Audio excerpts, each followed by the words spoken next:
Our next presenter is Lightwave Logic Inc. With me, I have Michael Lebby, the Chief Executive Officer. Michael, I'll turn it over to you to present the investment opportunity. Great. It's great to be here today. I'm going to talk about Lightwave Logic and some of our technology. That's the sign I always use when I talk about Lightwave Logic. So I'm really excited, and let's really get into this in the next 15, 20 minutes. Safe harbor slide. And then this sort of sums it up. In our last 12 months, we are really excited about our technology platform. And so, this is one example, of course, ringing the bell at NASDAQ, September last year. We promised, when I first became CEO in 2017, shareholders asked me, hey, are we going to uplist from the OTC to the NASDAQ? And I said, we're going to do this organically. We're not going to do any splits. We're not going to raise any money. We're going to do it on our technology platform.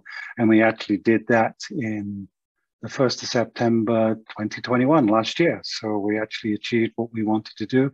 It took us 5 years, but we got there. So what are the 4 takeaways of this slide or this presentation? First of all, we've made unparalleled progress in the last 12 months.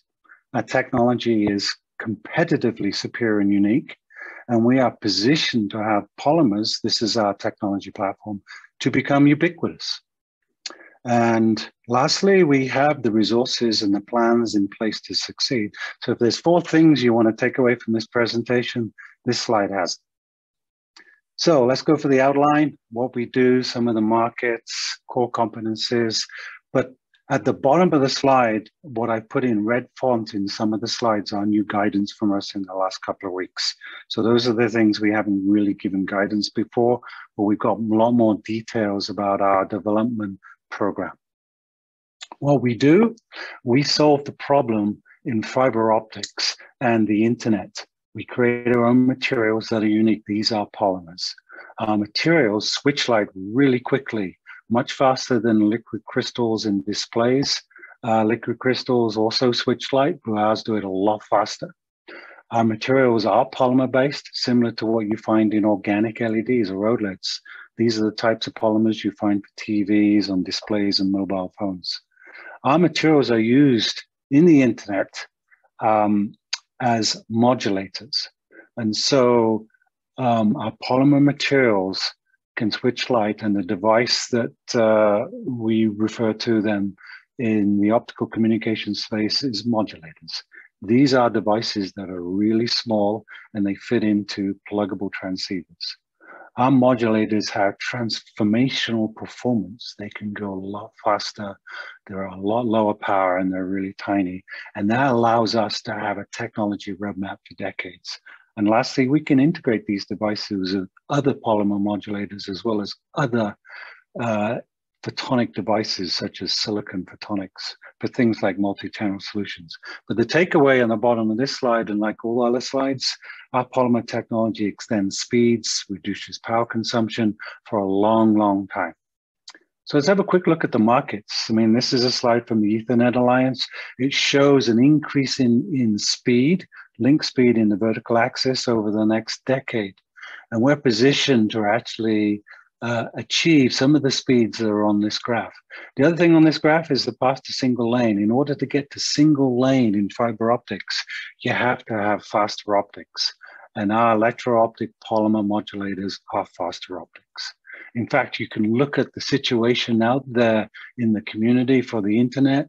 The power consumption by data centers is rising almost exponentially, as you can see from the red boxes here. Huge amounts of electricity is being used. And that's the red arrow. The blue arrow shows you the increase in traffic. This is more traffic we're using because of video platforms and doing things like working from home. The major challenge for data centers and service providers is traffic and power. Power is growing exponentially with increased traffic levels. It really is the Achilles heel of the industry. And in fact, if you look at what some of the big players in the industry are saying, this cloud network bandwidth is growing crazy with that red arrow pointing up. And we have to figure out how to get the network power per bit down, at least at the rate of 25 to 30% per year. This discontinuous factor is a big problem for the industry. It's now been taken seriously. So growing that bandwidth brings higher power. That power needs to be mitigated as speeds increase. In fact, if we look at some of the target markets here in the fiber optic communications that actually makes up the internet, you can see these 4 green parallel horizontal areas in markets that we are addressing right now.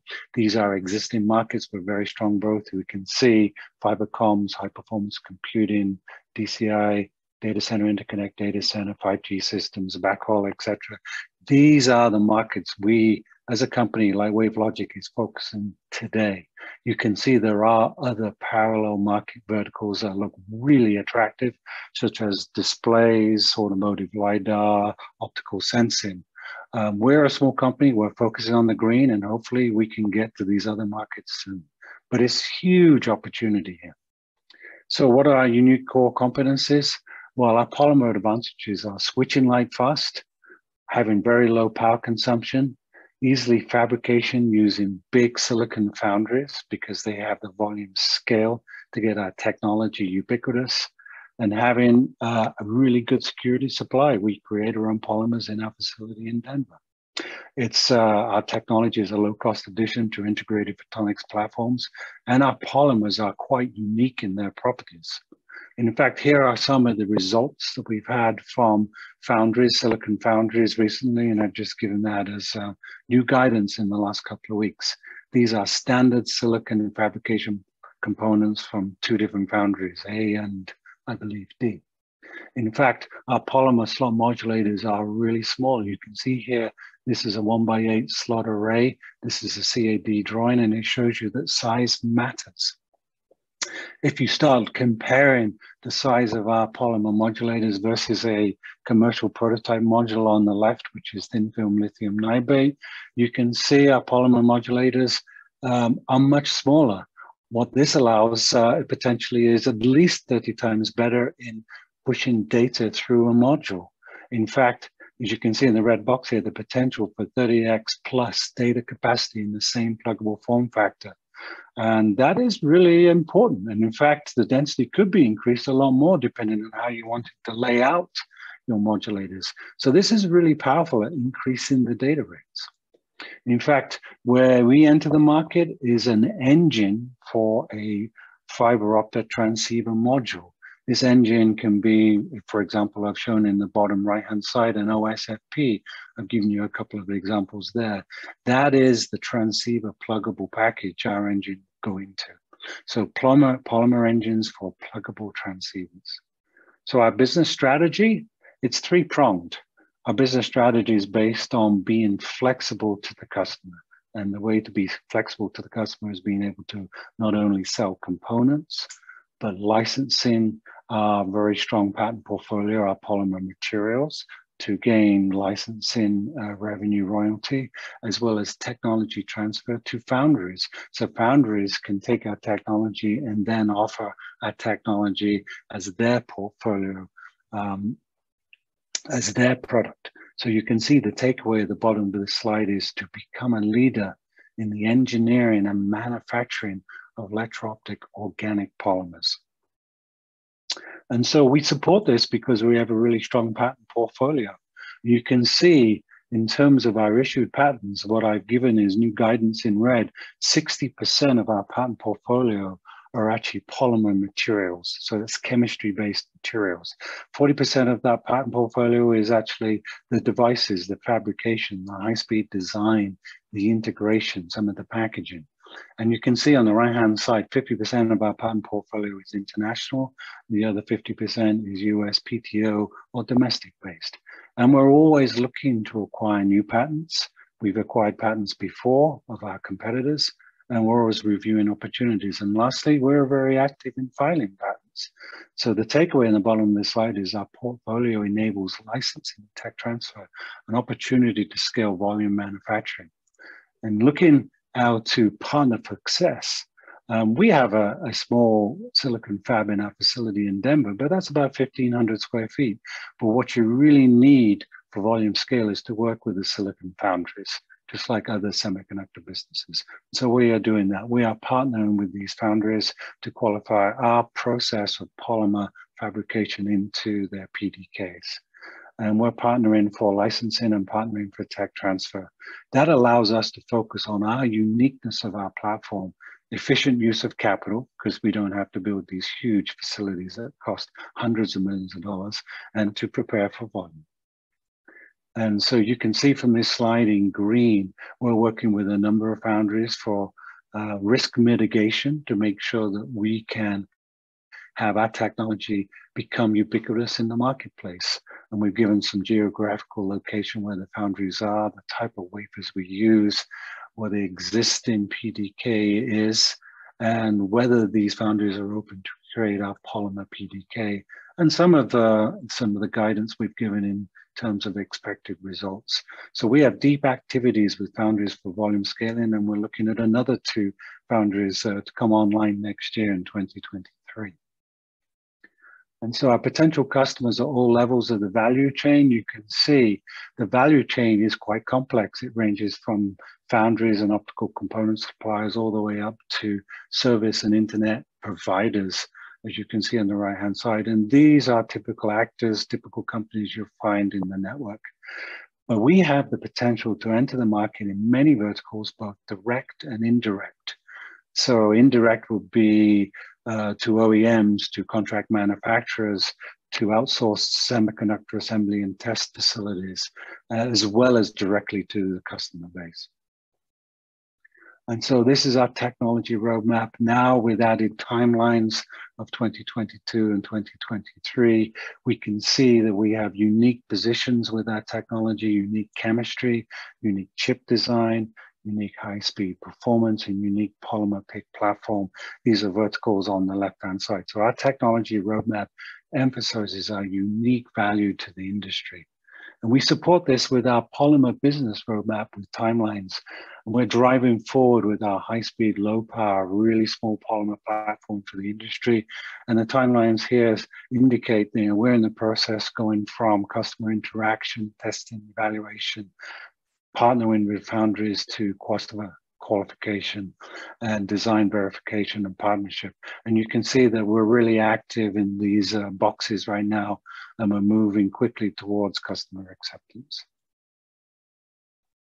So one of the things one has to do when you're working with a new technology platform called electro-optic polymer materials that go into devices called modulators is to really find out if our materials do have high performance.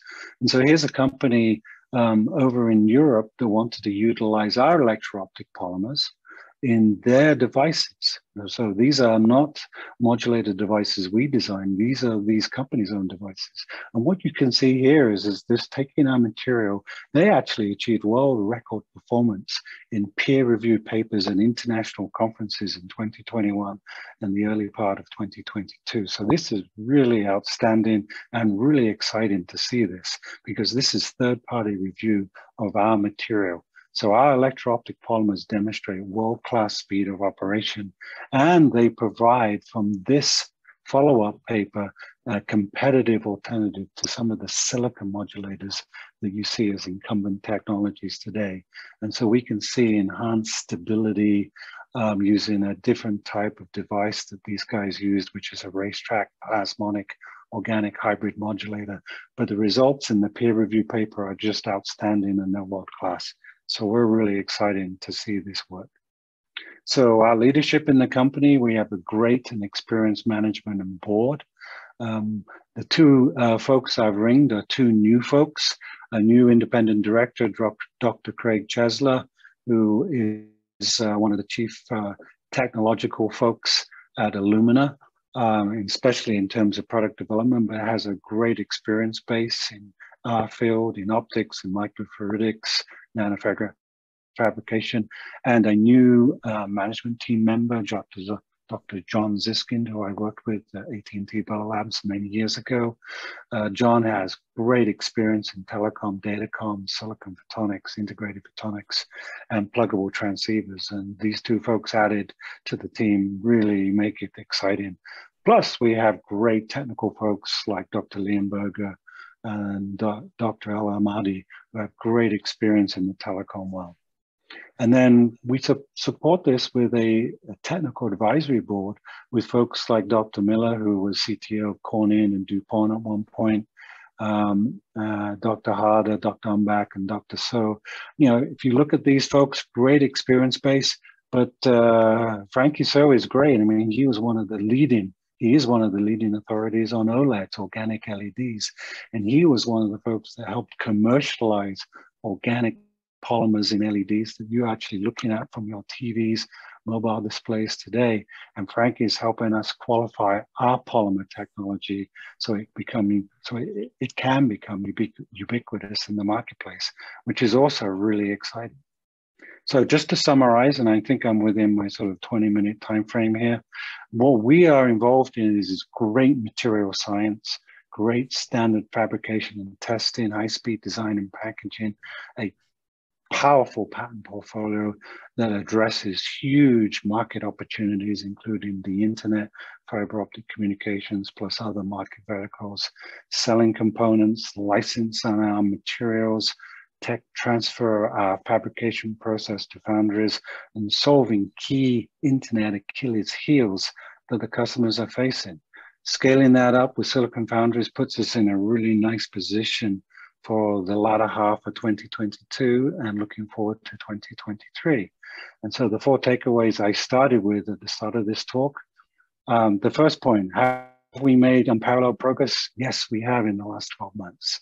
Our technology is competitively superior and it's unique. Got a great patent portfolio to support it. And we are positioned to have our polymers become ubiquitous in the marketplace. And finally, now that we've done an organic uplist to the NASDAQ, we have the resources and the plans in place to succeed.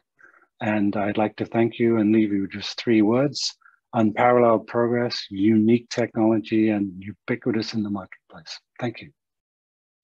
Thank you, Michael, for the presentation. So we do have a couple questions. I think firstly, it's great to hear, you know, CEO's background, kind of what drew you to the company. Obviously, you're very familiar with the sector. I'm sure you had a lot of, you know, employment opportunities. So what drew you to Lightwave?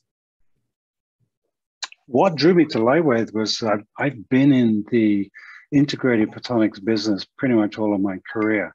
And for the most part of it, I've done semiconductors like indium phosphide and silicon-based semiconductors. I worked at Motorola, worked at Intel, worked at AT&T Bell Labs. And at Motorola, we did some research in polymers in the 1990s. And I worked on OLEDs with Frankie, and I worked on polymers for optical switching. But at that time, semiconductors had the better performance, and they were more reliable. And I guess that's one of the things that happened in the 1990s, and I continued working on semiconductors. But when I looked at the technology again, around about 2015, and I looked at the specifications and the customer product requirements that were required for modulators to go into fiber optic communications, the performance of the polymers were like, wow, this technology is ready for prime time. And that's why I became attracted to Lightwave, first of all, as a board member in 2015, and then the opportunity to take the helm in 2017. It's like, wow, this is a wonderful opportunity to have a technology where Mother Nature is really working with the performance. You know, we were seeing the semiconductors go through a sunsetting in terms of saturation of what they can provide in terms of performance and speed and low power. And polymers are just beginning. This is sunrise. And so that's why I'm excited.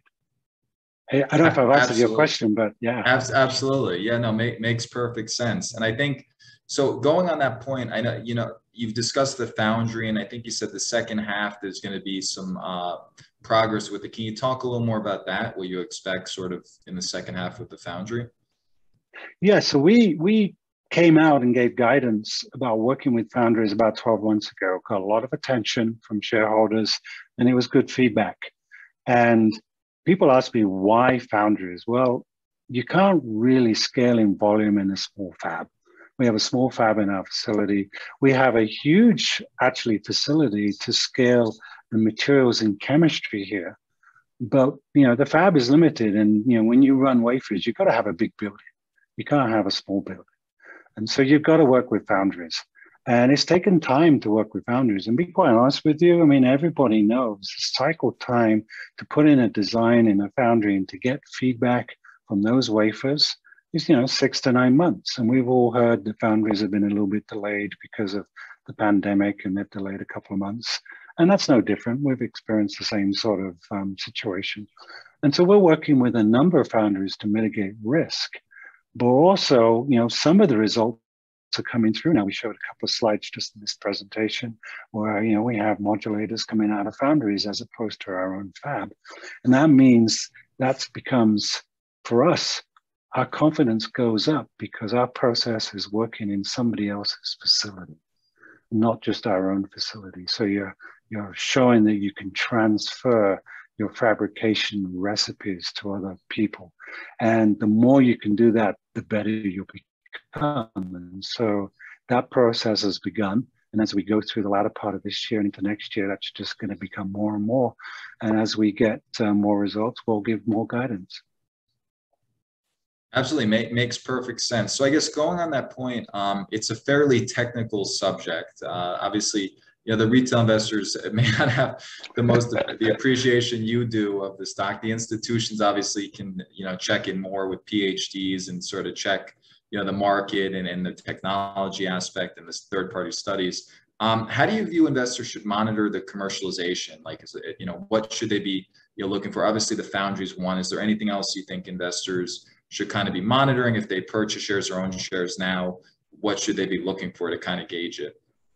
So we have a number of technical presentations coming up. I think I'm talking at the PIC conference in 2 weeks' time in Brussels. I'm hoping to be at the ECOC, which is a major conference in September, which I believe is in Switzerland. And so looking at what we are presenting publicly in the technical conferences will certainly give investors an idea of where we are in terms of technical progress. But I would actually agree with you. Watching the foundry side of the equation is really important because that's something that is, we're partnering with foundries. And so foundries, they're human just like us. Sometimes they make mistakes. I mean, let's be honest. And so we want our recipes working with folks who are running our recipes in their fabs, in their fabrication plants. And so that is a really good metric.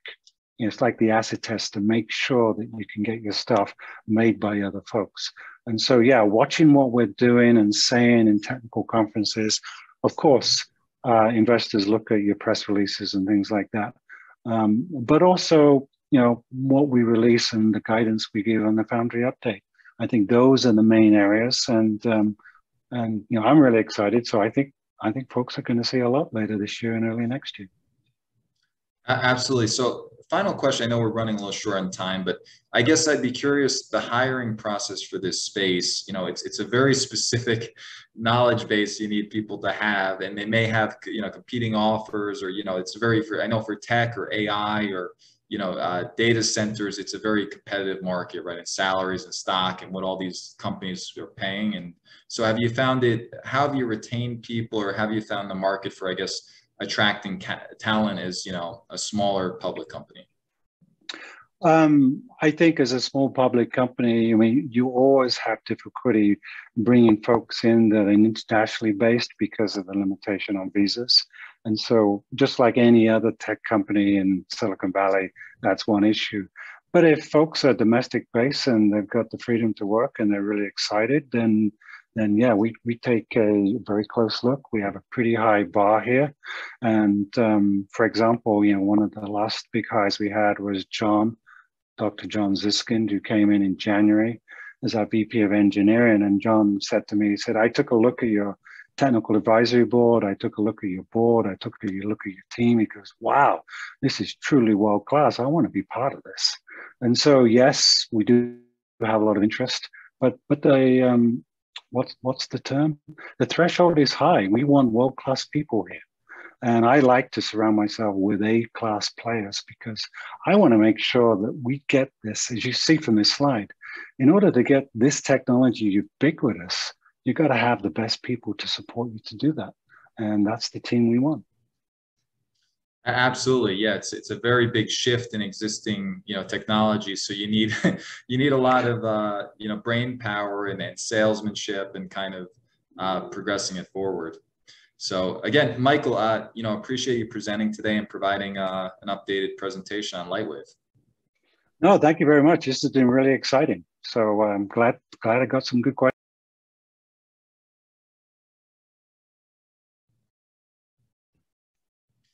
Our next presenter is Lightwave Logic Inc. With me, I have Michael